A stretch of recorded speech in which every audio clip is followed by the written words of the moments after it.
Em, do, em 2019, a LGBTfobia foi criminalizada no STF. Porém, enquanto o Brasil for um dos países mais violentos por homotransfobia, ainda não podemos celebrar. O evento de hoje é realizado por mim, Maria Raci, com o apoio do ISAI, Escola de Negócios. Para quem não me conhece, eu sou advogada e mestre em governança e sustentabilidade, e serei a mediadora do evento. Para enriquecer nosso debate e compartilhar conhecimento, eu vou conversar com o psicólogo Michel Daversa, mestre em governança e sustentabilidade, especialista em psicologia analítica junguiana e em tamatologia, e com assessor legislativo do Senado Federal e coordenador da Diversidade 23 e coordenador da Advocacy, Aliança Nacional LGBTI, Eliseu Neto, que já vai entrar. Muito obrigada pela presença de todos.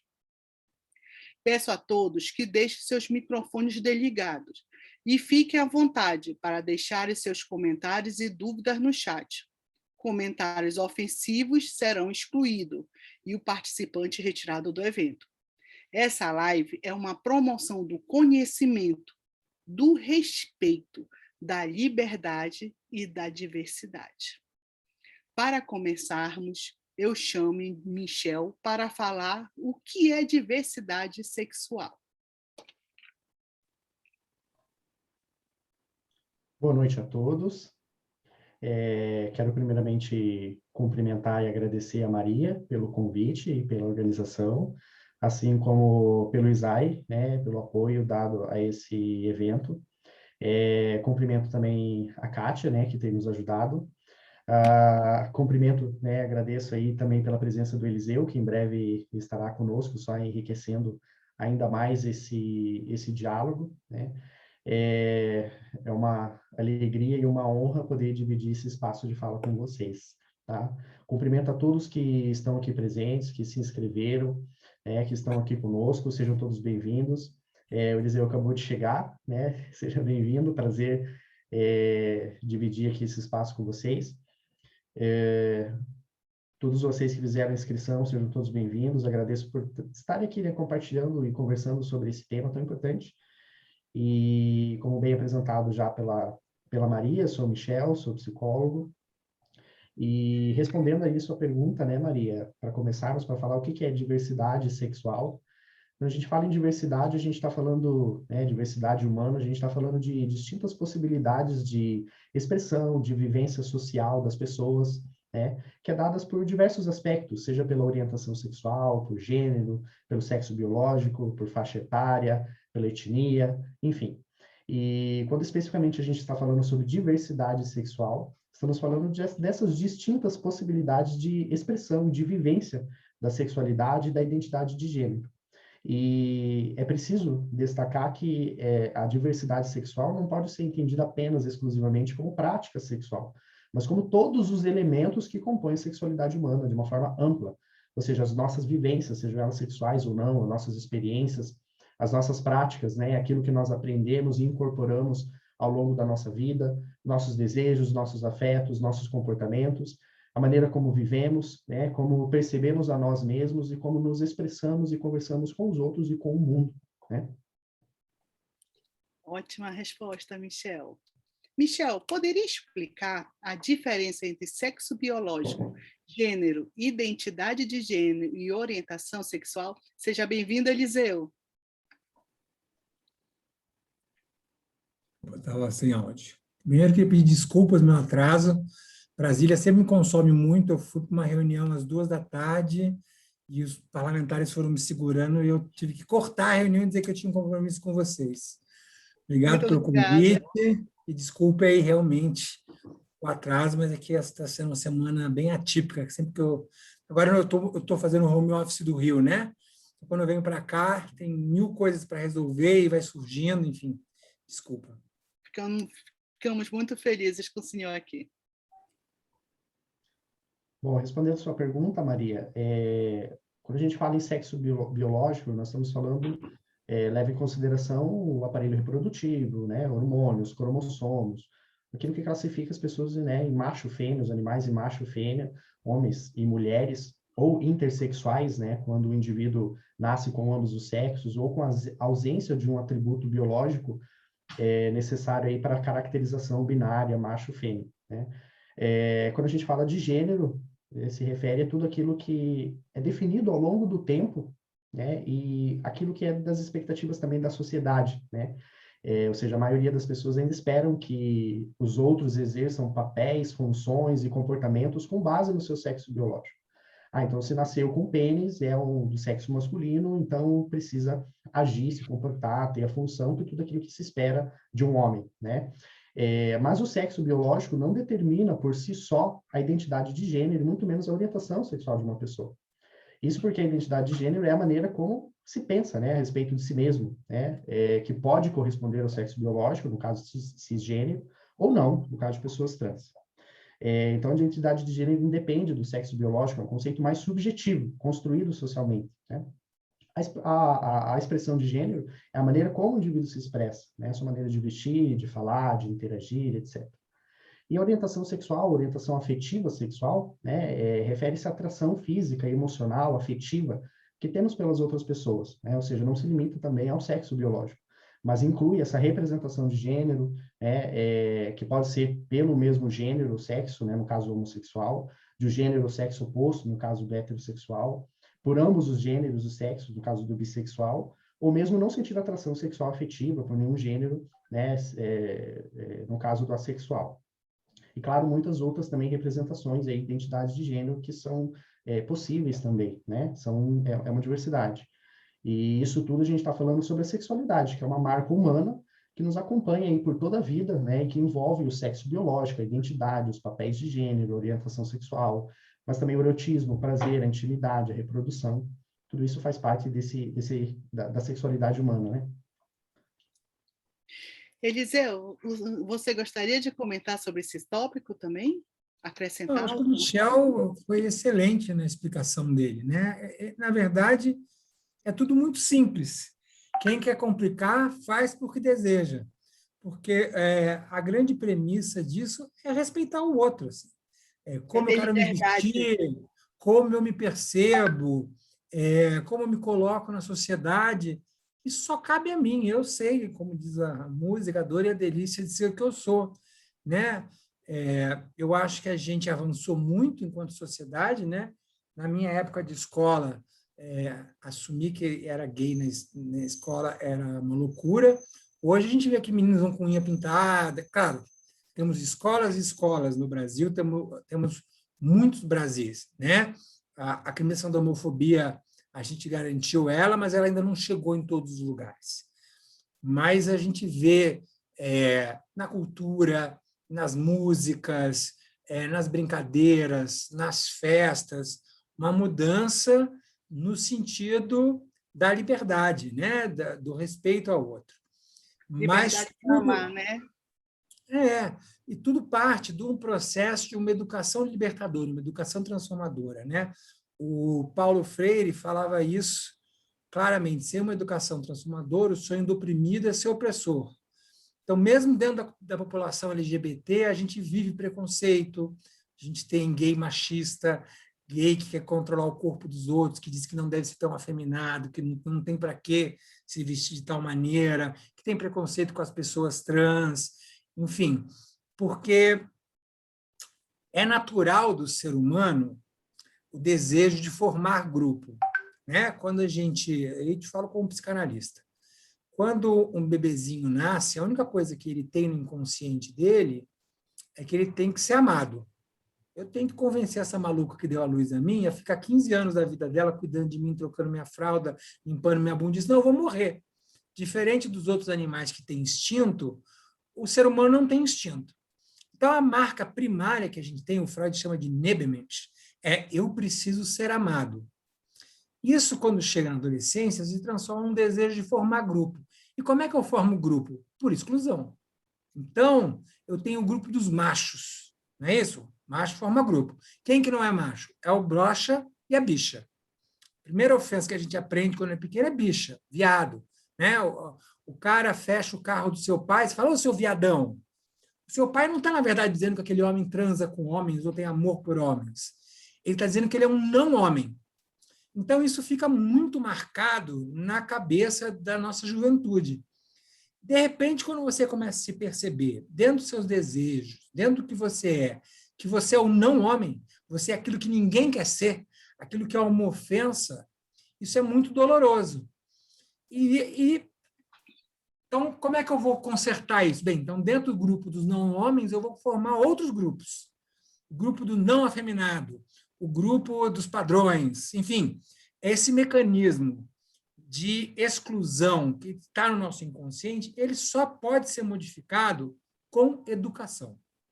Então, a escola é um lugar fundamental para o debate da diversidade, justamente para que a gente possa entender a identidade de gênero, a expressão de gênero, aprender a respeitar.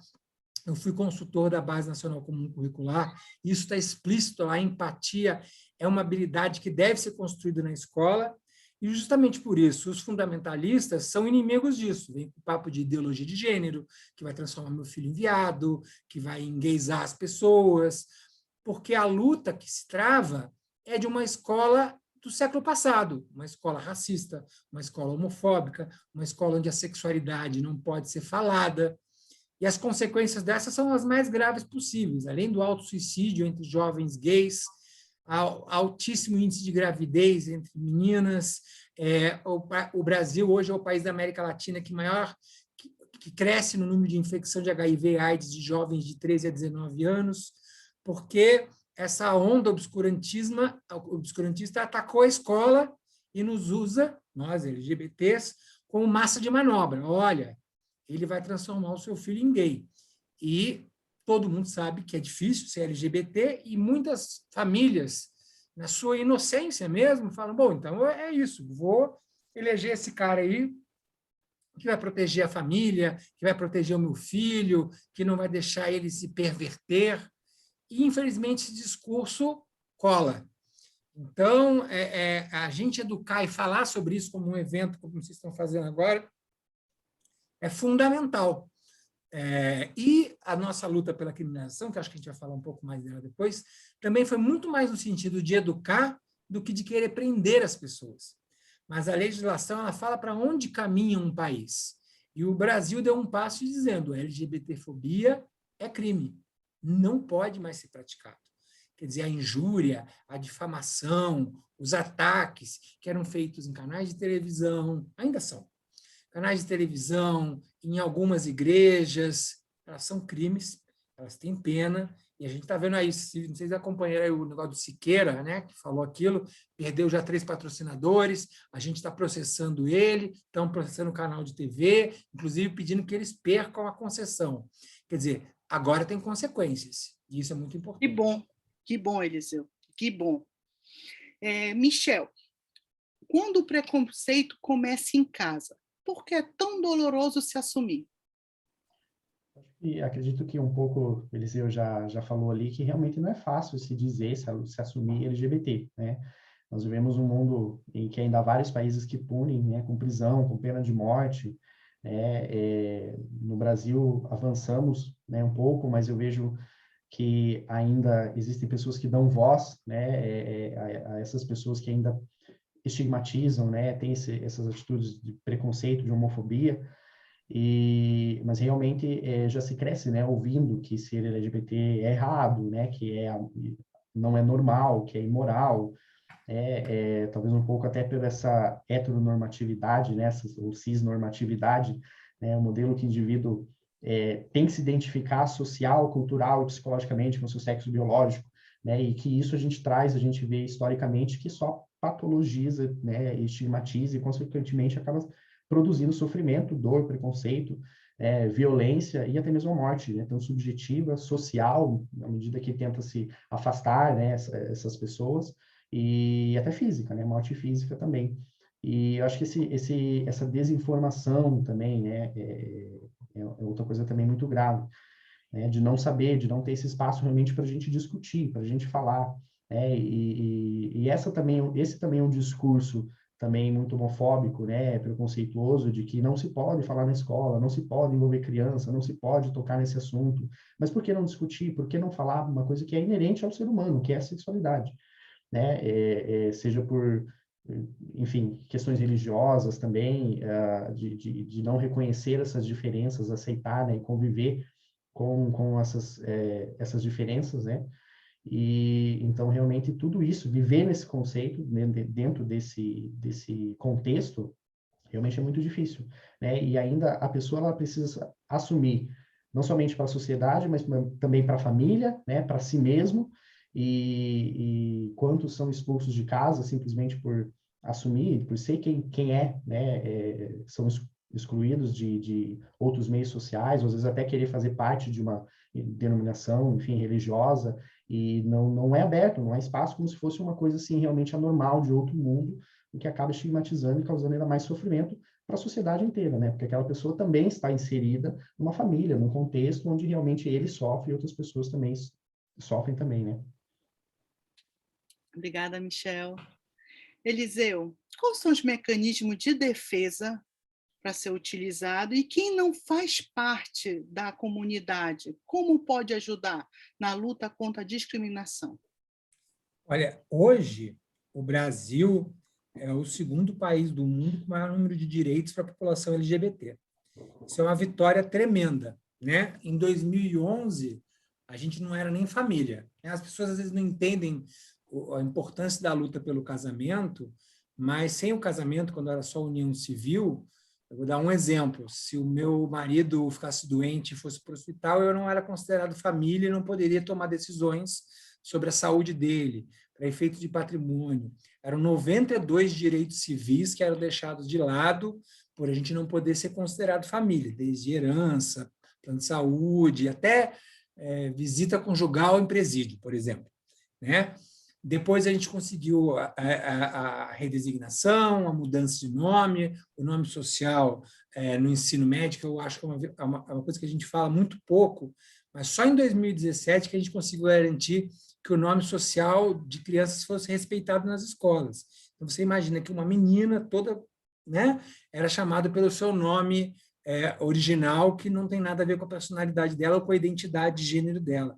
O grau de violência que isso era para essas pessoas trans, e aumentando tremendamente a evasão escolar.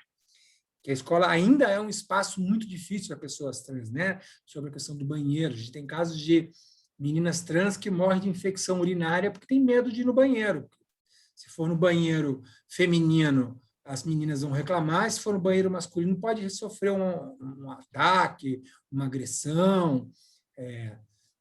Depois, a criminalização, que eu acho que foi nossa grande vitória, porque quando a gente conseguiu, porque a gente entrou com o pedido que era a equiparação, mas a gente conseguiu que o STF entenda que a LGBTfobia é racismo social. Então, isso nos deu um rol de proteção muito grande no mercado de trabalho, a injúria, a difamação, a 7716, que é a Lei Geral de Discriminação, ela é muito ampla. Então, a gente tem uma lei bem firme no combate ao ódio. E há pouco tempo agora o direito de doar sangue, que até muita gente nem sabia, né? Mas assim, a gente já teve casos de sangue que foi jogado fora porque a pessoa parecia afeminada. Então, vê o nível do absurdo. A gente depois já teve que processar a Anvisa porque ela não queria cumprir a decisão judicial. Mas, nesses 10 anos, o movimento LGBT, do qual me orgulho muito, mudou o Brasil, o arcabouço de proteção e de tudo mais. Agora, isso não chega na ponta. Isso está muito bonito, está no papel, a gente processa aí o Malafaia, a gente conseguiu toda aquela campanha no futebol, em cima da DO26. Não sei se vocês se lembram, o primeiro secretário de Cultura do Bolsonaro pediu demissão porque não compactuava com a proibição de filmes LGBTs e falou que homofobia era crime. Então, a gente tem aí, aqui em cima, no grande poder, muito. Mas nas cidades pequenas, que é onde a gente mora, isso ainda é muito difícil. Eu mesmo sofri um problema nas minhas últimas férias em Recife, e olha que sou eu, né? Quando eu cheguei na delegacia, tinham 5 emissoras de TV gravando e vendo como é que o delegado ia me tratar. Inclusive, foi a Globo que conseguiu o vídeo onde aparece o policial me agredindo. E eu fui o primeiro boletim de ocorrência de Pernambuco por homofobia. Será que foi o único? Não, é porque ainda é muito difícil. Imagina uma travesti periférica entrar dentro da corregedoria e fazer a denúncia do policial. Ela tem muito mais medo de morrer do que desejo de fazer a denúncia. Então, o grande desafio que a gente está fazendo agora, e que acho que é onde todo mundo pode ajudar, é o Cumpra-se. Então, a gente tem entrado em contato com os ministérios públicos, feito formação de delegados. Algumas cidades têm delegacias próprias. Então, o Rio de Janeiro tem a DECRIM, que é para crimes de ódio. São Paulo tem também. Qual foi outra? O Rio Grande do Sul abriu, Porto Alegre abriu uma esse ano. A gente tem feito treinamento de delegados, porque é isso, se você na ponta não está lá, antes da criminalização, quando a gente tinha o Rio Sem Homofobia, lá no Rio de Janeiro, eu me lembro de um caso onde uma lésbica foi na delegacia fazer uma denúncia, porque o vizinho ficava chamando ela de sapatão e falando coisa, e o delegado falou assim, mas você não é sapatão? Quer dizer, ele não conseguia nem entender a diferença daquilo. Mas a gente conseguiu exonerar o delegado, quer dizer, esse caminhar de formiguinha que é o mais importante agora, assim, as pessoas entenderem que o Brasil avançou. Ele avançou, as pessoas não entenderam. Inclusive, a eleição de tantos conservadores vem disso, né? Aquele grupo que se sentia privilegiado, homem branco, cisgênero, ele fala, não, como assim? Peraí, os gays querem andar de mão dada na rua, querem dar beijo em praça pública, beijo gay em novela, os negros querem cotas, as mulheres querem maior. Porque a história é essa? Quem está mudando... Aí eles chamam de privilégios, o que não é. É o mínimo da equidade. Assim. E essa é a luta que se trava, porque em todos os espaços acontece. Na população LGBT ainda tem um plus, que eu queria complementar um pouco do que o Michel falou, que assim, a grande chaga do Brasil é o racismo, né? Eu acho que a gente foi construído em cima do sangue negro. Mas, dentro do preconceito, a criança negra ela sofre racismo na escola, chega em casa, o pai é negro. Mas o menino LGBT, ele chega em casa, ele apanha de novo. Apanha porque tem a voz fina, apanha porque não senta como macho, apanha porque não pode ser tão fresquinho. A relação familiar da população LGBT é muito difícil, né? Nós somos 8% da população de rua do Brasil, sendo que seríamos mais ou menos 5% da população brasileira. Então, tem um índice maior de exclusão familiar dos LGBTs. A gente fez uma pesquisa sobre empregabilidade e a gente viu que LGBTs têm muita dificuldade de chegar em cargos de gerência, cargos de direção, elas ficam sempre nos cargos de ponta, nos cargos menores, por causa do preconceito. Mais de 50% dos LGBTs não se assumem nas suas empresas, porque tem medo justamente de que isso vai atrapalhar suas vidas. Então, o que todos podem fazer, o que os aliados podem fazer? É mudar essa forma de falar, inclusive em pequenos detalhes, assim, piadas, no humor. Quando se estuda o nazismo, existe uma coisa que chama escala de Allport, que entende como o nazismo conseguiu se organizar. E o primeiro ponto da escala de Allport é a antilocução. O que é? A piada, o humor. O humor que parece inocente, ele abre o espaço para a esquiva, que é o preconceito. Bem, por quê? Porque eu não quero ser o alvo daquela piada. Então, eu não vou andar com os gays. Né? Até quando a gente vai entender o negócio das nossas siglas, vocês lembram do GLS, que o André Fischer criou? Por que o GLS foi criado como uma marca comercial? Porque ninguém queria se assumir como LGBT. Todo mundo era simpatizante. Não, isso aqui é porque eu sou simpatizante, porque eu sou de escola. Foi uma grande sacada, o André, um cara genial, mas foi a maneira que a gente conseguiu começar a entrar num mercado mais focado na diversidade. Porque é isso. Então, as pessoas heterossexuais, cisgêneras, elas têm um papel fundamental de esclarecimento. Quando alguém estiver fazendo uma piada, explicar que isso não é humor, não se faz piada com o sofrimento dos outros. O papel é muito pedagógico, de denúncia, de empatia. Quando alguém te falar isso me ofende, se você não entendeu por que aquilo ofende a pessoa, pergunte. Não diga, não, você está de frescura, que é a primeira reação. Pergunte, por que isso te ofende? Né? Aonde que te ataca? Eu até brinco que entre os meus amigos héteros eu virei o consultor deles. Já teve caso deles estarem num bar discutindo alguma coisa sobre pessoas trans, eles me ligam para perguntar qual é o termo adequado, como é que é o jeito certo de falar, justamente porque eu tento ocupar muito esse papel pedagógico, de conversar, de explicar qual a diferença de uma travesti, transexual, o que é transgênero, quais são as siglas. Agora a briga é quais são as siglas de LGBT, LGBTI, LGBTIQ e não sei o quê. E é esse papel de conversar, de se informar, de tentar aprender. Não tem vergonha nenhuma não saber. Obviamente, alguém que é hétero, que não viveu na pele o que é homofobia desde os primeiros anos de vida, vai ter dificuldade de entender. Então, a empatia é que deve ser exercida e a conversa. Pergunte onde que isso te ataca, onde que isso te ofende, como que eu posso te ajudar. Perfeito. Será que, Eliseu, que não deveria ter mais campanhas para explicar?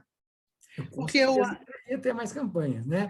Porque é muito fácil não falar em nada. Nós, no normal, não passa na televisão, não é propagado que as siglas, as perguntas, o que ofende, o que magoa a outra pessoa.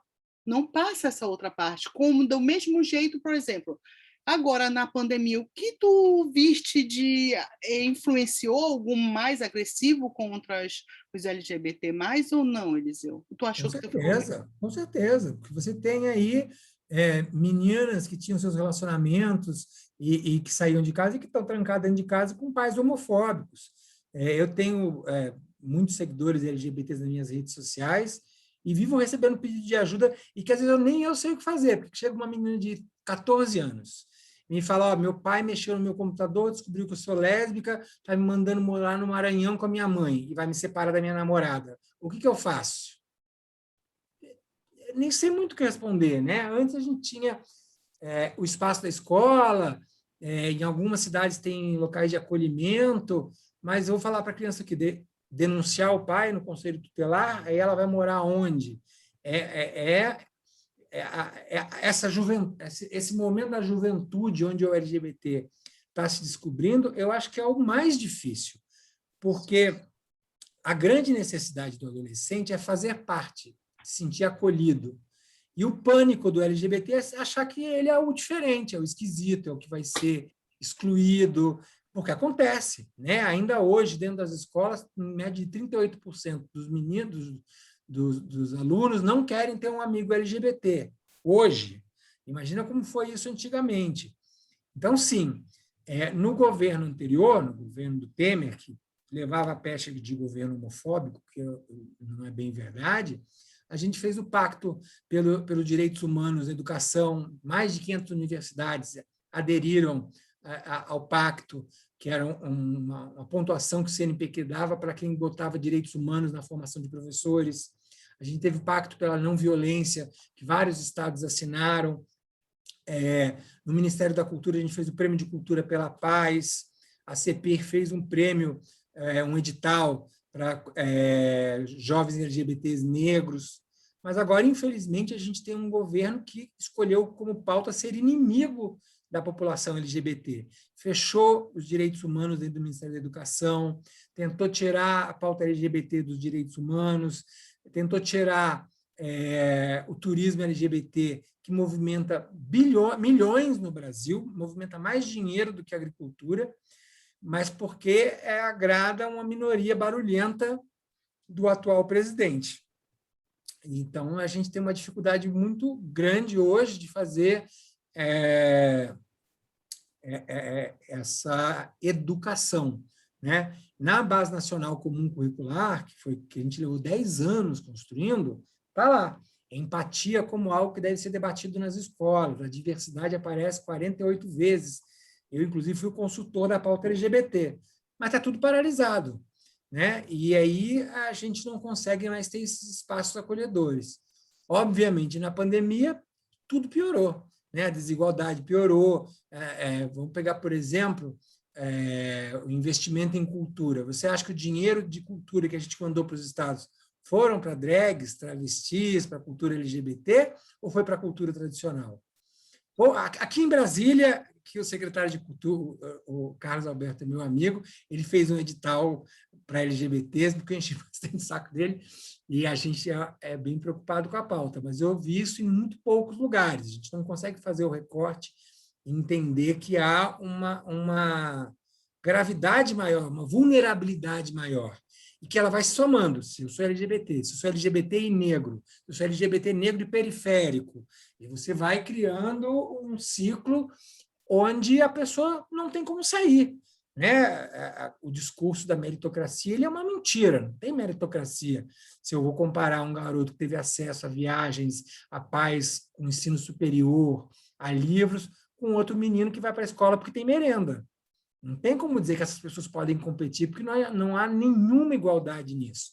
Alguém escapa disso? Alguém escapa. Essa é a exceção. A gente não pode mediar o Brasil pela exceção, né? A gente tinha que ter oportunidades e equidade. Equidade é política de cotas, incentivo para a empregabilidade de pessoas trans, enfim, políticas públicas que tentem balancear essas diferenças. Então, poderíamos comparar assim, que a gente tem que balancear, igualar e deixar ter pelos méritos. Iguala e anda pelos méritos. O Eliseu acha que... Eu não gosto do termo mérito, porque eu acho que a gente nunca vai conseguir igualar. Eu nunca... mesmo que eu bote assim, um menino branco e um menino negro na mesma escola, a gente tem pesquisa que prova que os professores são mais rígidos na correção da prova dos meninos negros. Mulheres negras recebem menos anestesia nos hospitais. O preconceito ele está entranhado na cultura brasileira, né? A homofobia está entranhada. Ela fica lá, ela permeia os espaços. Eu vou te dar um exemplo pessoal meu. A minha empresa de educação, eu sou educador, trabalhei com educação a vida inteira. A minha empresa foi a maior empresa de orientação profissional, uma das maiores do país. Assim. Para você marcar uma palestra comigo, você tinha que agendar 10 meses antes.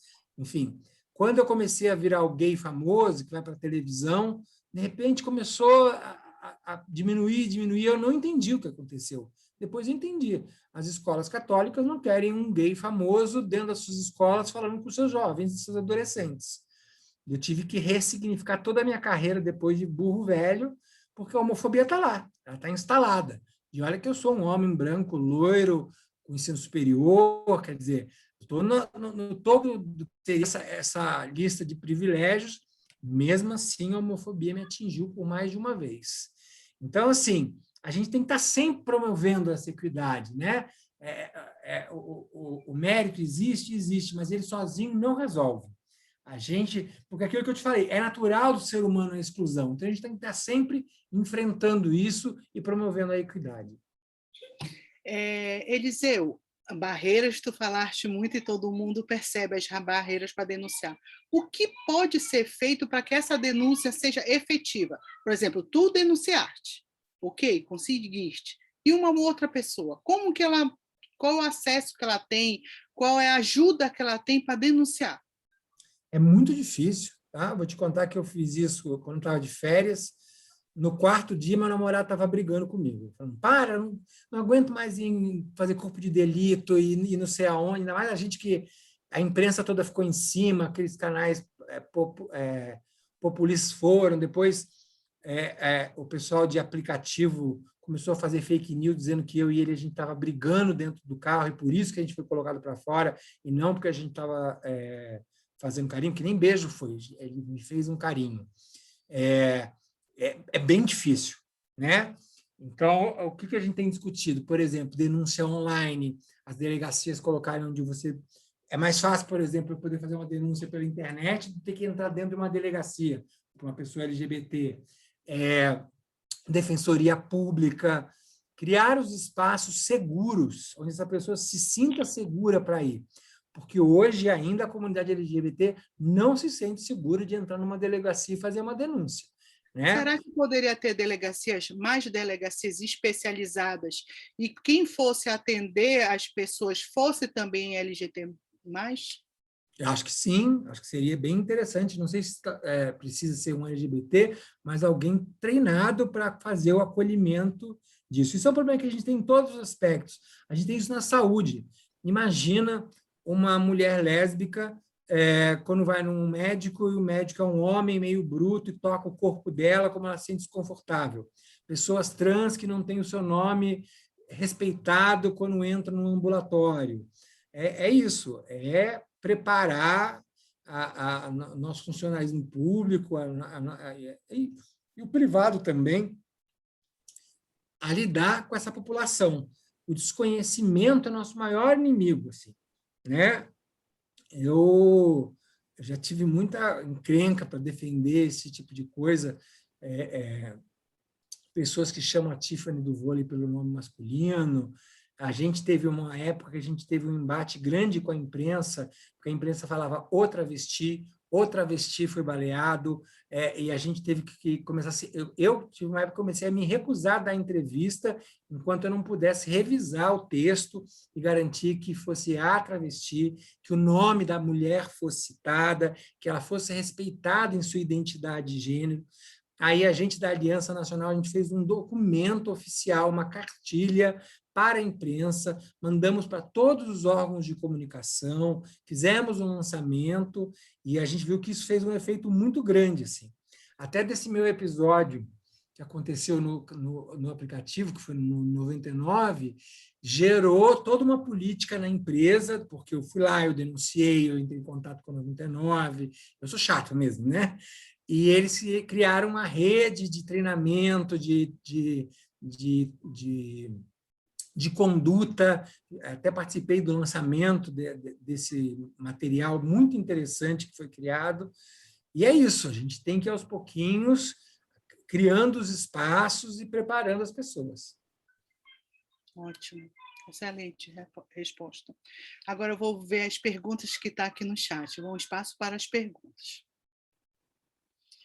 O Cleverson. Aí a gente começa a perceber o machismo e o sexismo imperando, mas não fez uma pergunta. Aqui eu acho que já foi respondido. A situação de isolamento durante a pandemia agravou os casos de violência contra LGBT+, em ambiente doméstico? Atualmente, é possível fazer uma mensuração realista das denúncias? Não. O Disque 100 não tem essa... A gente não consegue ter. O Grupo Gay da Bahia tenta fazer da mortalidade de LGBTs, mas só consegue fazer através de recortes de jornal, de notícias, então eu imagino que ela seja muito subnotificada, a gente não consegue avaliar direito quantos suicídios tem a ver com a homofobia e com a transfobia. Você vê que o nosso censo ele nem fala em orientação sexual e identidade de gênero, a gente nem sabe direito quantos LGBTs tem no Brasil, a gente estima, né? São tudo estimativas, a gente estima que em cada 8 suicídios, 6 são de jovens gays, mas a gente não há interesse do poder público atual de investigar isso, né? Então, faltam muitos dados para a gente trabalhar com as questões. Esse é um dos grandes dilemas que a gente tem no Brasil, assim, a gente não sabe direito o tamanho do problema, até porque a gente tem muitos Brasis, né? A homofobia que acontece na Augusta ou na Vieira Solto é diferente da homofobia que acontece em Recife, ou no Maranhão, ou numa cidadezinha pequena do interior, né? Onde os políticos são eleitos pelas igrejas. É incomparável o que se vive, ou dentro de comunidades, né? Acho que vocês lembram do último Big Brother, eu não assisti, mas aquele menino que se assumiu no meio do Big Brother, acho que era Lucas, a primeira coisa que ele dizia assim, meu Deus, como é que eu vou entrar na quebrada agora todo mundo sabendo que eu sou gay, que eu sou bi, né? Eu acho, bi ou gay, eu realmente não me lembro. Até foi bem aceito, claro, virou uma celebridade, isso faz uma diferença, mas é esse pânico.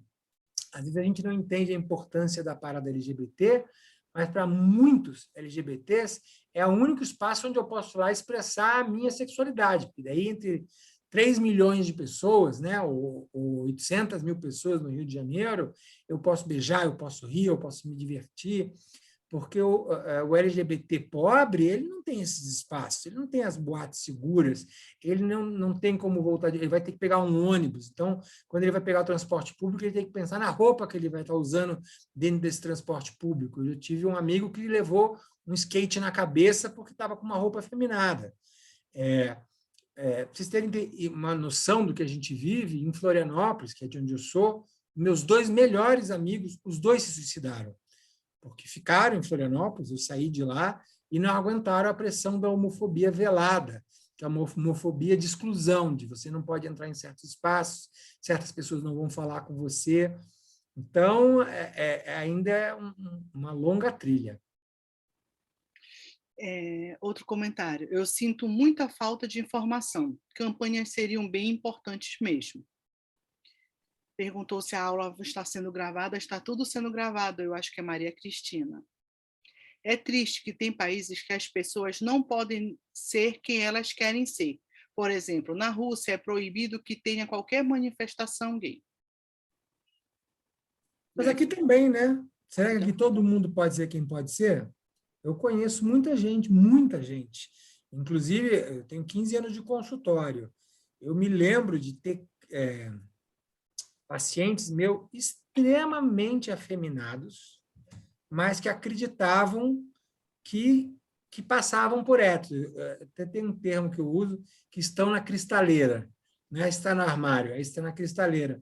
Porque, na verdade, eles estão escondendo de si. Né?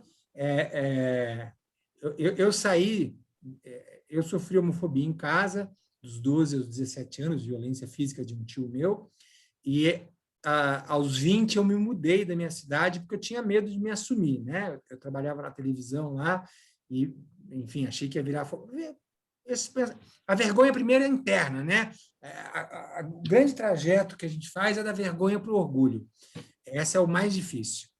E aí, hoje, quando eu falo com minhas amigas, elas brincam comigo, mas eles dizem, todo mundo sabia, só você não sabia, a gente ainda te avisou, claro que me avisou na forma de bullying, da pior forma possível, mas é verdade, todo mundo sempre me avisou que eu era gay, só que eu levei 20 anos para poder dizer isso para mim e poder vivenciar isso, porque é muito difícil. E sim, as campanhas seriam fundamentais, a cultura é fundamental. A gente ter a Pablo Vittar fazendo sucesso dentro do Rock in Rio, a gente ter o beijo gay na novela sendo um sucesso. Teve um episódio de Malhação que o Pedro, um menino que é na vida real bissexual e que fazia um papel de um menino, acho que daí de um menino gay na Malhação. Então, você imagina que a gente vive num país que agora, na novelinha da tarde, aparece um menino gay. Isso é muito importante. Porque isso chega lá naquela cidadezinha pequena, que a escola ainda é homofóbica, ainda a família ainda é homofóbica, e vai levantar alguma discussão, algum olhar, de falar, meu Deus, quem é essa Pablo Vittar que todo mundo fala? Né? No governo onde eu fiz parte, a gente fez uma campanha sobre HIV e fez com a Pablo Vittar.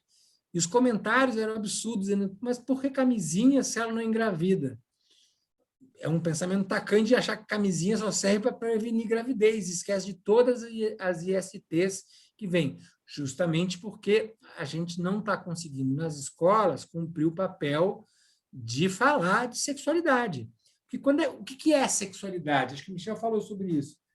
Eu não sou gay quando eu transo com um homem.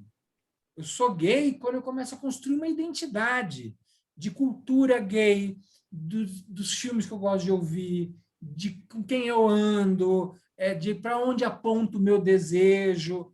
Entre eu me perceber gay e eu ter relação sexual com um homem pode levar anos. E isso acontece justamente dentro da escola. É nessa fase da vida que essas descobertas acontecem. E, às vezes, em tenra idade. Numa escola que eu trabalhei, a gente tinha um menino de 4 anos que ele ia para a escola com os olhos pintados e com pulseiras, porque ele era, eu acho que era Dara, aquela novela Caminho das Índias. Eu não me lembro bem, que também foi muito tempo, mas ele dizia que ele era da odalisca, e a escola não sabia o que fazer com aquilo.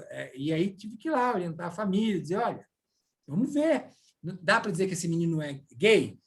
Não sei, pode ser só uma brincadeira, pode ser só uma fase, mas não é coibindo ele que isso vai resolver, você tem que ajudar ele a se descobrir, que é isso que incomoda aos fundamentalistas. Se eu tenho uma escola acolhedora, uma escola que conversa, mais meninos vão poder se assumir mais cedo e eu vou ter mais LGBTs na escola.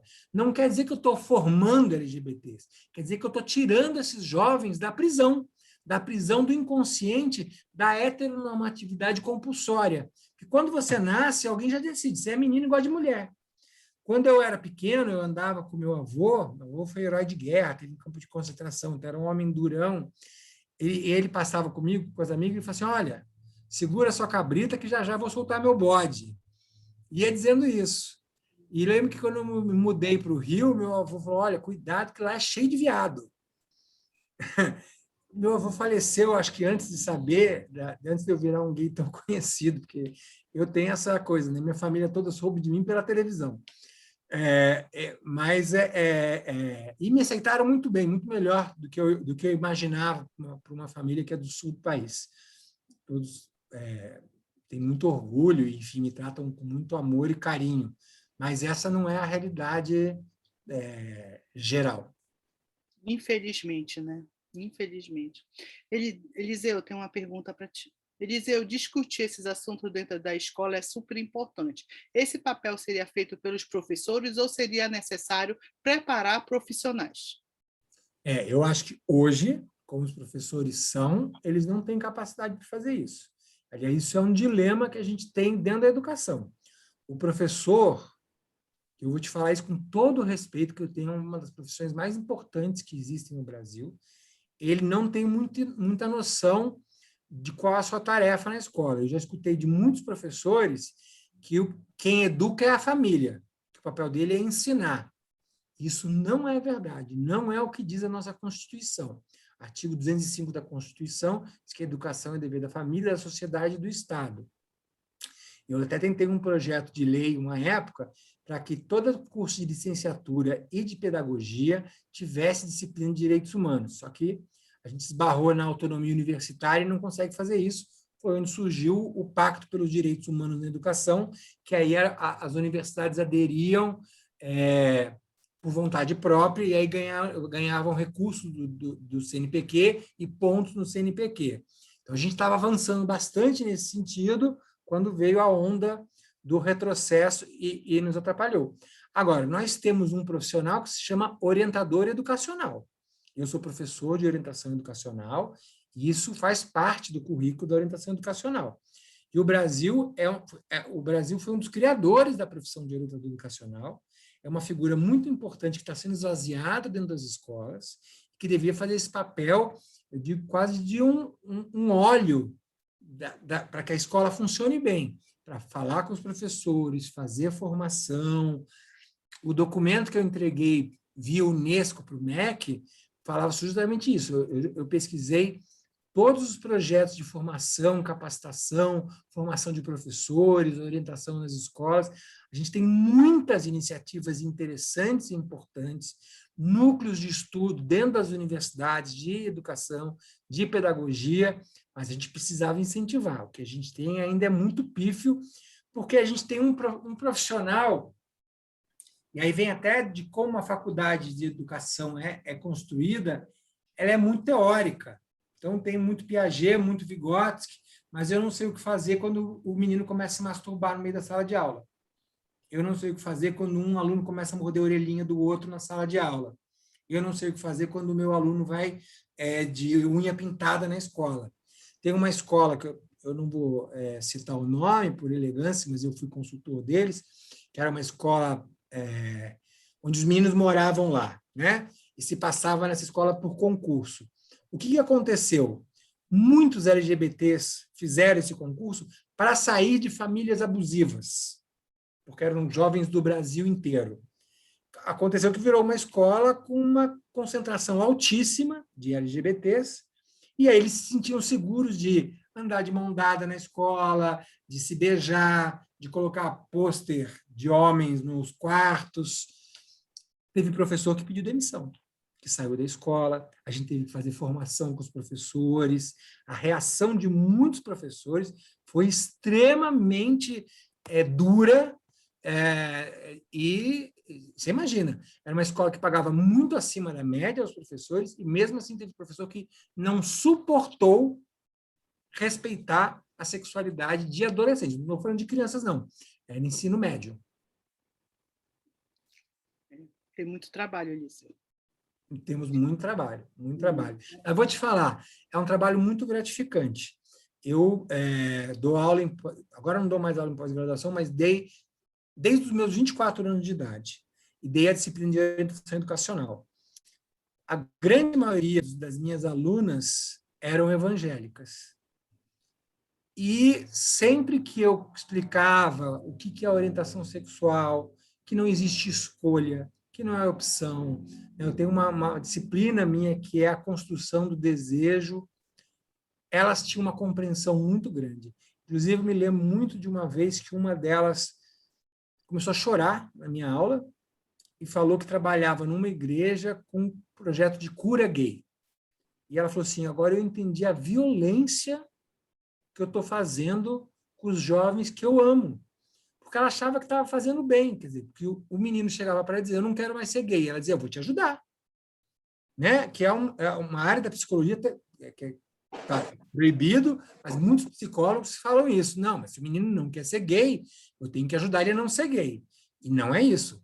Se o menino não quer ser gay, eu tenho que eu tenho que entender por que ele está com medo de ser o que ele é. Porque ninguém escolhe.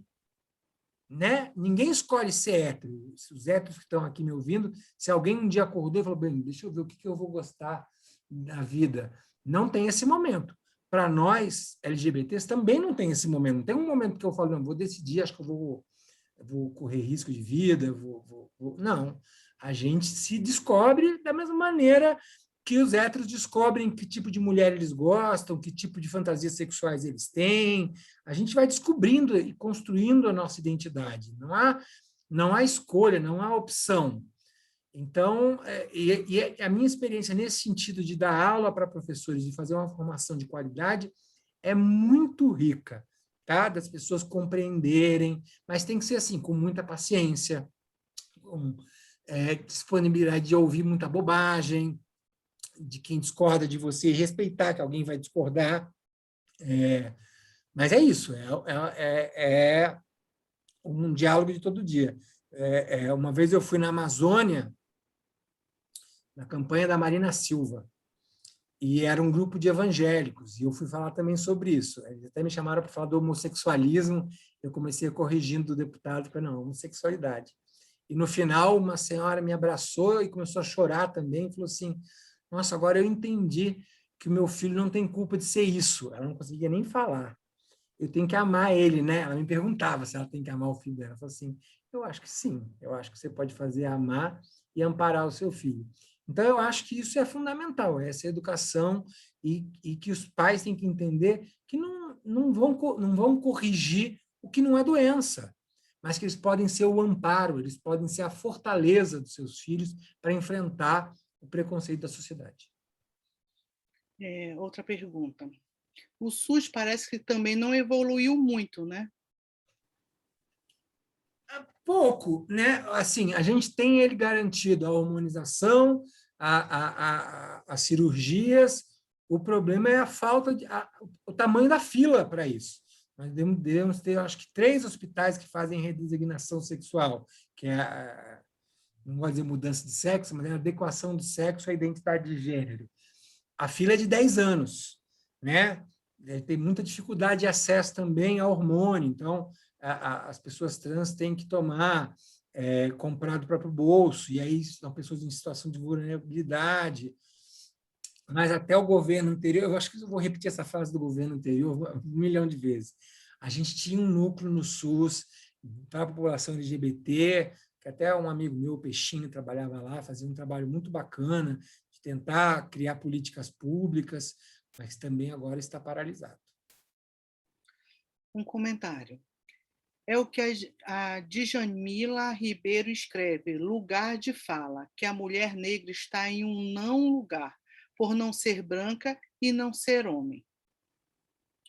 O momento político que estamos vivendo agora fez com que as minorias sofressem ainda mais. Isso é muito triste. Eu vejo no meu próprio escritório. As mulheres foram muito massacradas, principalmente na pandemia. Muitos casos de violência doméstica, muitos casos. Divórcio, violência doméstica, muitos, muitos, muitos. Eu digo até lá em casa, viu? Meu namorado me aturar 24 horas por dia de home office, eu tenho certeza que não foi nada fácil para ele. Tinha dia que ele ia dormir no sofá só para a gente sentir um pouquinho de saudade um do outro. Porque é difícil, claro, a convivência o tempo todo. E aí, em famílias abusivas, isso é óbvio que aparece muito, muito mais forte. Mas a gente tem que se unir. O Brasil, se fosse uma pessoa, seria uma mulher negra, né? Porque nós temos mais mulheres no Brasil e mais negros no Brasil. Então, se a gente der as mãos e lutar, LGBTs, mulheres, negros, mas agora você vê, se nós somos a maioria, mas o Congresso Nacional é 90% feito de homens ricos e brancos, tem alguma coisa errada com a gente. Com a gente. Isso em que eu quem a gente comentei vota, esses em dias. quem a gente coloca nos espaços de poder, em quem a gente vê como liderança, está lá atrás, na construção da nossa identidade. Então, se eu coloco 3 milhões de LGBTs na rua, na parada LGBT, e eu não elejo um LGBT para São Paulo, deputado federal, tem alguma coisa errada acontecendo. Né? Então, a gente tem que refletir também, é isso, é o preconceito internalizado que está dentro da nossa comunidade também. Né? A representatividade importa e muito. Acho que nessa eleição de agora a gente teve um avanço, muitas pessoas trans foram eleitas, isso é muito bacana. Eu lido demais com as questões do meu partido, e elas têm feito um trabalho muito, muito legal, assim, e em cidades pequenas. Eu tenho um menino no meu partido que ele é gay, e ele é o presidente da Câmara de Blumenau. Você imagina o que é ser gay assumido em Blumenau, né? É a maior cidade de Santa Catarina, muito preconceituosa, alemã, e ele é um menino extremamente corajoso, assim. E é isso, a gente está enfrentando e ocupando os espaços de poder. Mas é uma luta, porque é uma luta bem dentro da gente. Primeiro, a gente tem que dizer, por que a gente não está se protegendo? Porque eles se protegem. O Bolsonaro está aí. O Bolsonaro é a representação desse homem bronco que não aceita a diferença, que acha que o negro é inferior, que acha que gay tem que ficar escondido, que gay é falta de porrada. Ele fala isso e ele se elegeu falando isso. A gente tem pesquisas que diz que desse eleitorado, esse núcleo duro aí de 20% a 30% do Bolsonaro, 53% é contra o movimento LGBT. O que significa ser contra o movimento LGBT? O que é orgulho hétero? Teve passeata do orgulho hétero. Eu ainda brinquei, deve estar sendo muito difícil ser hétero, então, né? Não está conseguindo se segurar. Porque o orgulho LGBT eu consigo entender. Essa travessia dolorosa que a gente faz dentro da heteronormatividade. Mas eu não entendo por que os héteros têm que ter tanto orgulho de ser hétero, já que é para onde a sociedade aponta e diz que é o caminho correto, como se existisse isso de caminho correto. Agora que nós estamos escolhendo nossos representantes errados, estamos. A maioria é mulher. A maioria da população é a mulher. A minoria é a maioria. A minoria é a maioria. É a maioria. Só que quem faz nossas leis, quem nos representa, são tudo homem branco. Exatamente. Como que vai defender a mulher? Como que vai defender o LGBT+? Não tem como, porque nós não estamos elegendo as pessoas competentes para nos representar, tanto o LGBT+, como para as mulheres. Deixa eu continuar as perguntas. Gays afeminados e lésbicas masculinas sofrem bastante homofobia dentro da própria comunidade LGBT também. Sofrem. Até porque, assim, eu não me acho um cara machão, eu acho que se você me observar, você vai perceber que eu sou gay, mas muita gente não percebe. Muita gente, quando eu falo, leva um susto, não sei o quê. Agora, o gay afeminado ou a lésbica, ela não tem o que a gente chama de passabilidade, né? ela aponta com o seu corpo, com o seu jeito o tempo todo. Ela é como as pessoas trans.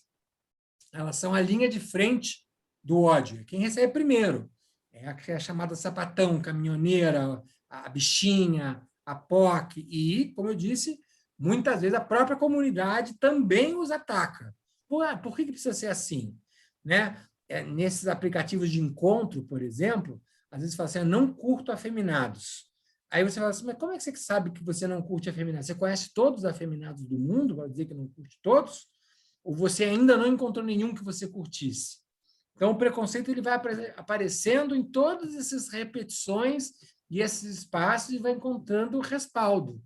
E é uma luta muito difícil, porque primeiro a gente tem que conseguir nos modificar. E é muito difícil, viu? Eu falo do lugar de um garoto, eu fui da igreja, eu passei por muitas transformações na vida, já fui bem babaca várias vezes, e lembro bem disso com muita vergonha, mas entender que a gente pode progredir, que a gente pode crescer, que a gente pode amadurecer, enfim, é isso. Eu vou pedir para vocês dois, não tem várias outras perguntas, mas eu vou pedir para vocês dois darem a mensagem final. Michel, você começa? Bom, agradeço aí pelas contribuições, é muito importante a gente estar aqui falando, né, disso. E parece que somar esforços, né? Primeiro passa por essa autorreflexão, se a gente não está utilizando o mais e o também, né, e acabando difundindo mais preconceito, né? Tudo bem ser gay, mas não pode dar pinta. Tudo bem ser gay, mas longe de mim. Fulano apanhou na rua também, saiu de mão dada com o namorado, né? Então, acho que essa autorreflexão, a partir de nós, apoiar e incentivar a diversidade, saber que a gente pode crescer, sim, com a diversidade, né? Que essas diferenças não nos... diferença, mas não desigualdade, né? Permitir essa visibilidade, né? Permitir que mais pessoas apareçam, né? Nas mídias, que possam as pessoas se sentir realmente representadas, né? Por todos esses espaços, ocupar todos esses espaços. E escolher também bem os nossos representantes, como bem dito aí, porque me parece que realmente a luta contra a discriminação, preconceito, homofobia, envolve muitas questões políticas, né? O quanto realmente a gente está colocando lá e para nos representar e para também tomar a frente, né? E também fazer parte desse unir esforços para que a gente possa ter avanços aí, ter dias melhores aí, eu espero. Eliseu. Ontem eu estava na frente do Congresso Nacional iluminando ele com as cores do arco-íris, né? Com palavras. A primeira vez foi o ano passado, o movimento levou mais de 10 anos tentando fazer isso, a gente conseguiu, e eu espero que isso vire uma prática. É muito emocionante, eu vim para Brasília especificamente para estar lá na frente de novo, e de novo eu falo, né? A gente fez vaquinha para pagar a iluminação. Todas as outras cores, quando vocês veem no Congresso, é o Congresso quem paga. A gente não, a gente só conseguiu autorização para pagar as luzes, fez uma vaquinha, todo mundo juntou, fez o ratatá, e botamos o canhão lá. Mas eu tenho muito orgulho de fazer parte disso, né? Toda essa história que a gente faz, essa luta que a gente faz, e a mudança que isso traz. A gente vai lançar em breve o livro sobre a luta da criminalização, que é uma história enorme, cheia de fatos, foram mais de 60 entrevistas. A gente tem que ter muito orgulho, muito orgulho. É muito difícil enfrentar o preconceito, é muito difícil fazer com que as pessoas entendam o que é preconceito quando elas estão nos seus espaços de conforto e acham que é mimimi e que é frescura, mas a gente é um movimento lindo que bota milhões de pessoas na rua, beijando, dançando, porque nossos beijos são políticos, nossos corpos são políticos, e a gente vai mudando e está mudando esse país. Houve agora um retrocesso numa onda conservadora, mas é a reação deles contra o avanço da sociedade. O avanço da sociedade é inexorável. Ele está na cultura, ele está nos livros, ele está na revista em quadrinho que o Crivella quis censurar, ele está nos canais de TV que que querem demonizar, porque incomoda. Incomoda porque o mundo está mudando, o mundo está melhorando. E é uma palavra de esperança. Essa fase difícil que a gente está vivendo agora vai ser superada e a gente vai viver num mundo melhor. A gente vai chegar num mundo sem preconceito? Acho difícil. Como eu disse, é natural do ser humano isso. Mas acho que a gente vai chegar num mundo com muito mais liberdade, com um preconceito que não pode se expressar em ódio, em agressão, em forma física.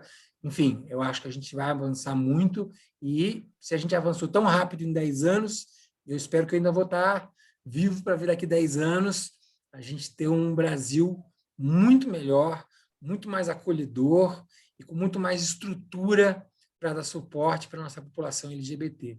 E um dos avanços é tipo esse projeto que vocês estão fazendo aqui agora, né? A gente poder conversar com pessoas que não são militantes, que são ativistas. Isso é uma briga que eu tenho constante com a militância. A gente não pode falar para bolha. Não adianta eu ir para um evento LGBT e falar de homofobia. Todo mundo ele sabe o que é.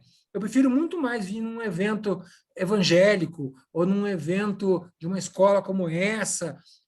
Outro dia eu dei uma palestra para uma universidade de Caxias do Sul, junto com um delegado, e é muito mais impactante, porque pode ter alguém aqui dizendo, meu, esse Eliseu é um idiota, falando um monte de bobagem. Pode ter, mas se eu mudei 2 opiniões, 3 opiniões, 4 opiniões, meu, valeu muito a oportunidade de estar aqui. Eu agradeço muito o convite de estar aqui, porque essa é a minha luta, assim.